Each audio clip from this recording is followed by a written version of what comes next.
Bonjour à toutes et à tous. Alors aujourd'hui, je voudrais commencer par vous parler d'un sujet qui est très important, dont on ne parle pas assez souvent et qui pourtant, quand on prend de la hauteur, eh bien, on s'aperçoit que c'est quelque chose finalement qui régit toutes nos vies. Je voudrais vous parler du développement de l'être humain. Donc l'être humain est destiné à évoluer et pas du tout à stagner ou à régresser. Et c'est pourtant malheureusement ce qu'il se passe tous les jours sur Terre. Les deux raisons qui empêchent l'être humain d'évoluer et qui donc l'amènent à stagner, voire à régresser malheureusement, sont d'abord la prise de pouvoir du mental et ensuite, et c'est la conséquence de la prise du pouvoir du mental, le fait que les besoins les plus essentiels de l'être humain pour accéder au bonheur ne sont pas comblés. Donc d'abord, lorsqu'on part de la base, si je peux dire, on trouve le développement physique et le développement émotionnel dès la naissance. Et ces deux types de développement sont vraiment très très importants. C'est un peu comme des racines d'un arbre, les racines d'un arbre. Ils répondent à des besoins qui sont tout aussi essentiels de l'être humain, comme le besoin de nourriture, de se chauffer, d'avoir un toit sur la tête, le besoin de sécurité, d'amour, d'affection, de considération, etc., etc., pour ce qui est de la partie émotionnelle. Le développement intellectuel, ensuite, répond aussi à un besoin fondamental de l'être humain. Pourquoi ? Parce que il permet la sociabilisation, la vie en groupe notamment, la communication, les échanges, etc. Donc le développement physique, le développement émotionnel et le développement intellectuel sont les trois premiers types de développement et ce sont des développements qui font appel à la partie mentale, à la pensée de l'être humain et à son corps aussi. Donc là, nous nous trouvons sur un plan qui est totalement terrestre, avec des enjeux terrestres, des enjeux personnels, des enjeux dans la matière, parce qu'on vit quand même dans un monde de matière. Ensuite, il y a ce qu'on appelle le développement personnel, ça c'est l'étape d'après. C'est même un cran au-dessus du développement intellectuel. Et le développement personnel, il permet de répondre à un autre besoin qui est davantage la connaissance de soi, la mise en place de stratégies, notamment pour se sortir de situations inconfortables que l'on trouve dans cette fameuse zone qu'on appelle communément zone de confort. Mais en réalité, cette zone n'est pas du tout confortable. Et on le sait tous, en tout cas toutes les personnes qui font du développement personnel s'aperçoivent un jour ou l'autre qu'effectivement, cette zone qu'ils pensaient être très confortable avant finalement de faire un travail sur eux-mêmes n'est pas du tout confortable. Elle est tout à fait inconfortable. Donc il y a comme un choc entre la matière qu'on connaît, notre environnement qu'on a toujours connu, etc. Et puis forcément un esprit qui s'éveille de plus en plus. Combien de personnes, d'entrepreneurs ou pas, s'intéressent au développement personnel d'abord pour changer quelque chose dans leur vie qui ne leur convient pas. Et c'est souvent comme ça, le point que les personnes commencent un processus de développement personnel, moi je suis passée par là aussi, c'est que quand on s'aperçoit que quelque chose ne nous convient pas dans notre vie, on cherche des stratégies pour en sortir. Et la première étape, c'est surtout ça. Alors on peut aller voir des tas de thérapeutes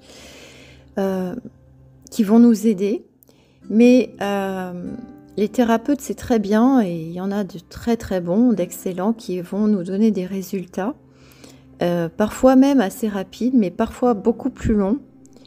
Mais quand vous faites le travail vous-même, en tout cas une partie du travail vous-même, vous envoyez un message à l'univers comme quoi cette transformation que vous voulez est beaucoup plus importante que si vous laissez ça entre les mains de quelqu'un d'autre. Voilà. En termes énergétiques, c'est pas la même chose, d'accord? Parce que vous remettez votre pouvoir entre les mains de quelqu'un d'autre. Tandis que, alors je dis pas qu'il faut pas mettre aussi le pouvoir, votre transformation, votre développement personnel, le fait de changer les choses entre les mains de spécialistes, d'experts, de coachs, etc., qui vont vous aider, parce que c'est quand même très important d'avoir une aide et d'être guidé. Mais il y a quand même une part de travail sur soi à faire soi-même, justement. Donc, le développement personnel, par contre, il reste toujours dans la sphère mentale, des pensées. Même si c'est un travail qui est élevé, d'accord? Parce qu'il y a une prise de hauteur de l'être humain sur ses comportements, notamment, et donc souvent des remises en question pour s'améliorer, devenir une meilleure version de lui-même. Ça, c'est une expression qu'on entend tout le temps, en fait. Et puis, il y a l'étape d'après.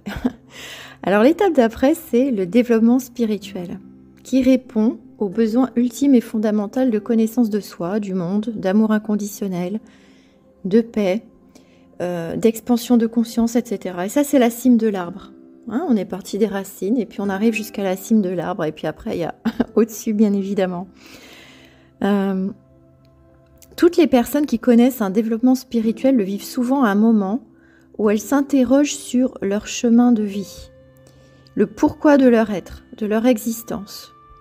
Et ce sont celles qui, généralement, veulent laisser une empreinte sur Terre. Peu importe le métier qu'elles font, leur origine, leur culture, leur âge, etc. Donc ces personnes vivent une sorte d'éveil avec une très grande prise de hauteur sur elles-mêmes. Elles se posent d'abord comme observatrices de leur vie, de leur passé, de tout ce qui s'est passé dans leur vie. Et une fois qu'elles ont observé, elles se rendent compte souvent que le chemin n'était pas le bon, mais que tout était nécessaire pour arriver à se remettre sur le bon chemin, celui qui leur est destiné. Et ça passe souvent par tout un tas de souffrances, en fait. Ces souffrances ne sont pas inutiles, même si c'est très dur à vivre, on est bien d'accord, puisque moi aussi je peux en témoigner. Ces souffrances ne sont pas inutiles puisqu'elles font partie de l'expérience pour arriver sur le bon chemin.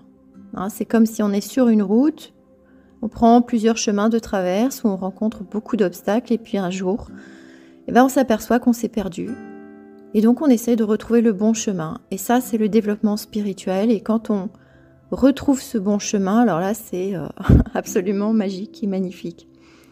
Donc ces personnes, en fait, elles vivent, les personnes qui sont dans un processus de développement spirituel, elles vivent une sorte d'éveil avec une très grande prise de hauteur, donc sur elles-mêmes, sur les événements de leur vie, sur le monde, sur le genre humain, sur l'univers en général. Alors pourquoi sur le genre humain? Parce que souvent ce sont des personnes qui ont été très déçues, qui ont subi beaucoup de déceptions, souvent par des personnes très proches, en qui elles avaient totalement confiance. Mais c'est comment dire, ça fait partie de l'expérience, c'est pour les élever encore plus.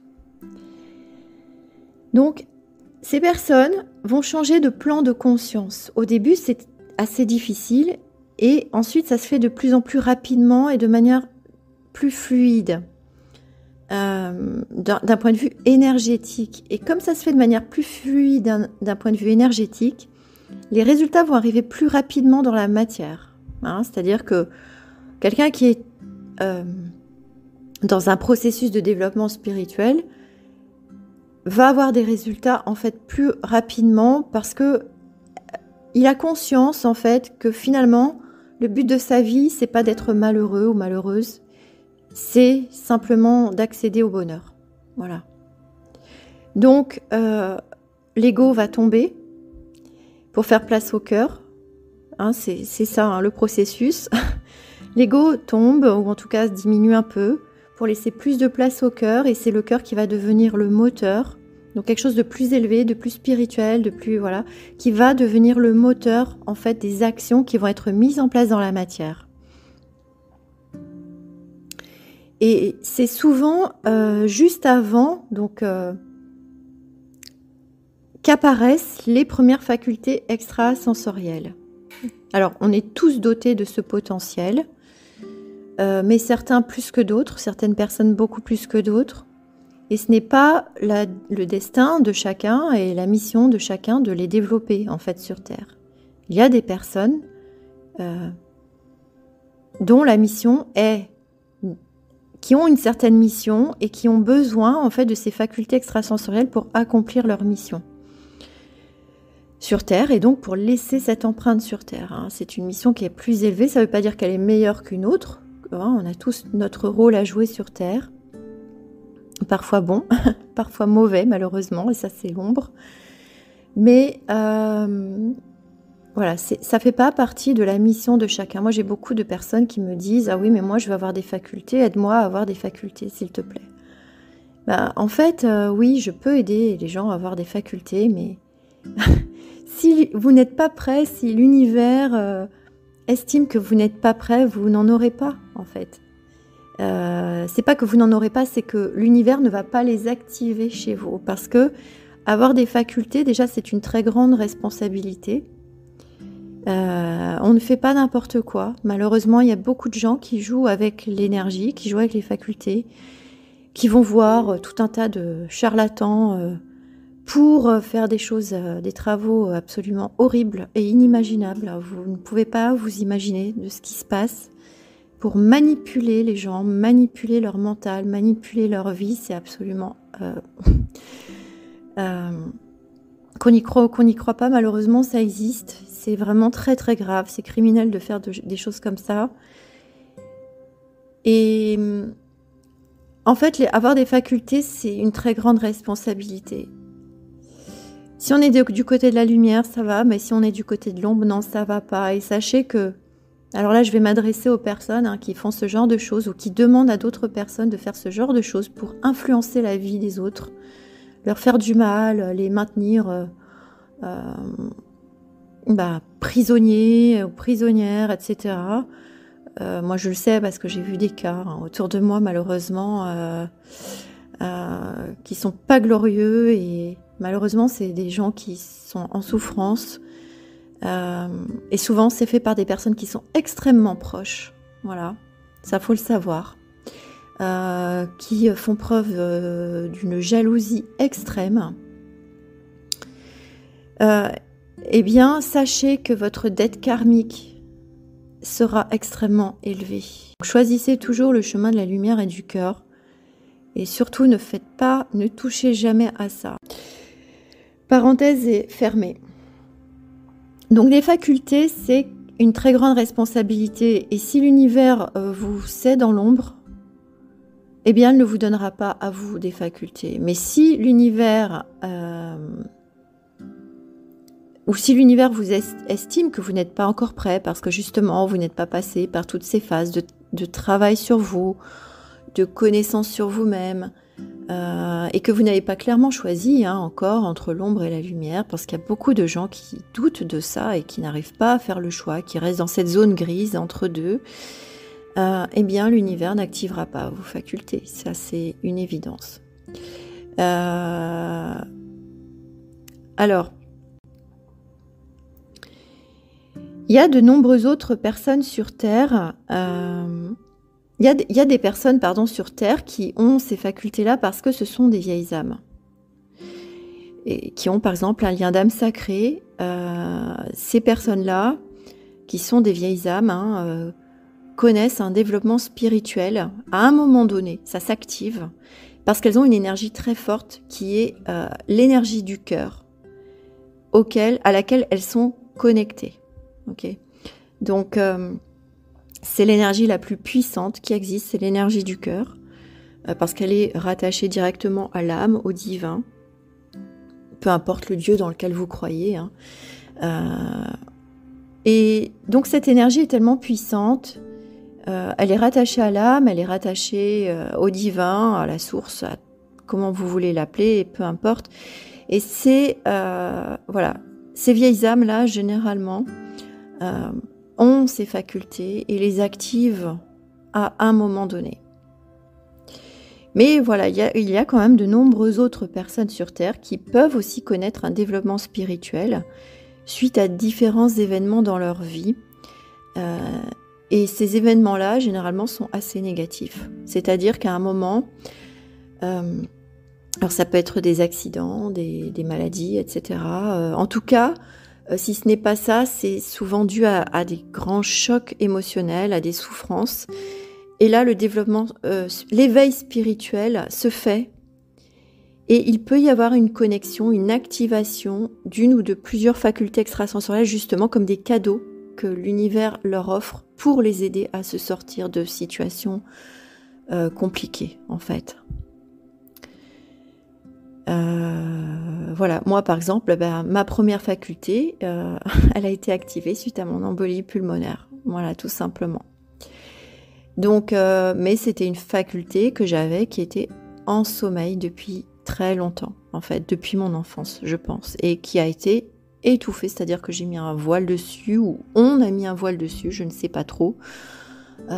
Mais en tout cas, c'était voilà, une faculté qui était en sommeil depuis toujours, et que voilà, je n'ai pas utilisée, et je n'en avais même pas conscience que je l'avais, que je n'ai pas utilisée pendant plusieurs années jusqu'à cette fameuse embolie pulmonaire. Mais j'étais déjà dans un processus de développement personnel, d'éveil malgré tout, et je commençais à comprendre finalement que ma vie telle qu'elle était ne me convenait plus. Donc j'étais quand même sur ce chemin de transformation, hein, même si comparé à aujourd'hui, c'était vraiment des balbutiements, hein, on va dire, des prises de conscience. C'était les premières prises de conscience. La plupart du temps, quand le développement spirituel se produit, c'est qu'il y a une connexion de ces personnes à l'énergie du cœur. C'est aussi parce qu'elles ont compris que le bénéfice à faire le choix du cœur est en fait plus grand que celui de ne pas le faire. Qu'elles ont la foi aussi tout simplement dans ce que leur dit leur cœur, et que toutes les actions posées en ce sens, c'est finalement la voie express vers le bonheur. Et c'est ce qui amène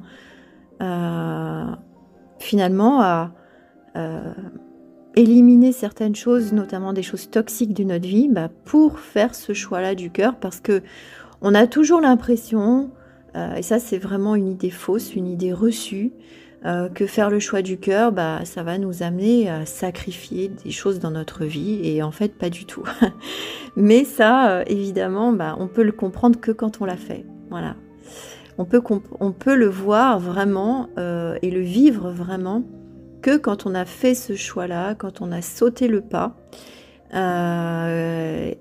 parce qu'on a dépassé cette peur et cette fausse croyance que en fait on va perdre à ne pas faire le choix du cœur. Mais en réalité, ne pas faire le choix du cœur, c'est rester dans le sacrifice, hein.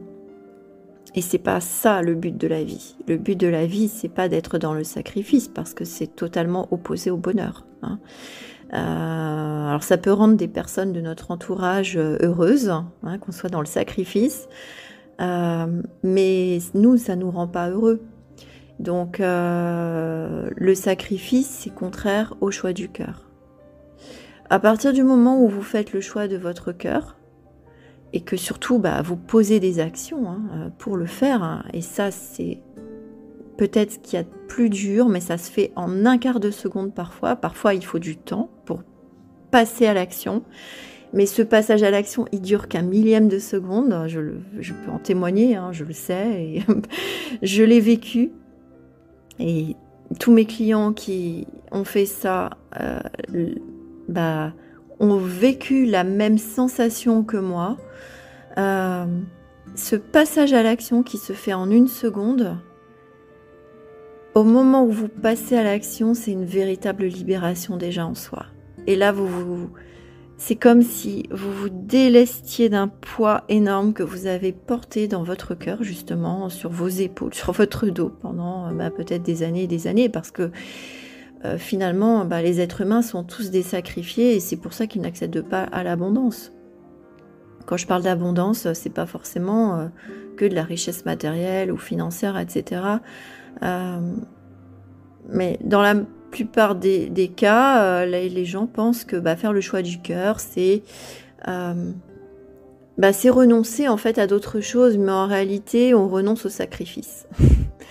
On renonce au sacrifice et c'est ça qui nous reconnecte à une abondance qui est totalement différente, parce que c'est pas une abondance compartimentée où on va avoir par exemple que de l'argent ou que des biens matériels ou que ceci ou que cela. En réalité, c'est une abondance qui est totale parce que on se reconnecte à soi, donc c'est déjà une abondance en soi.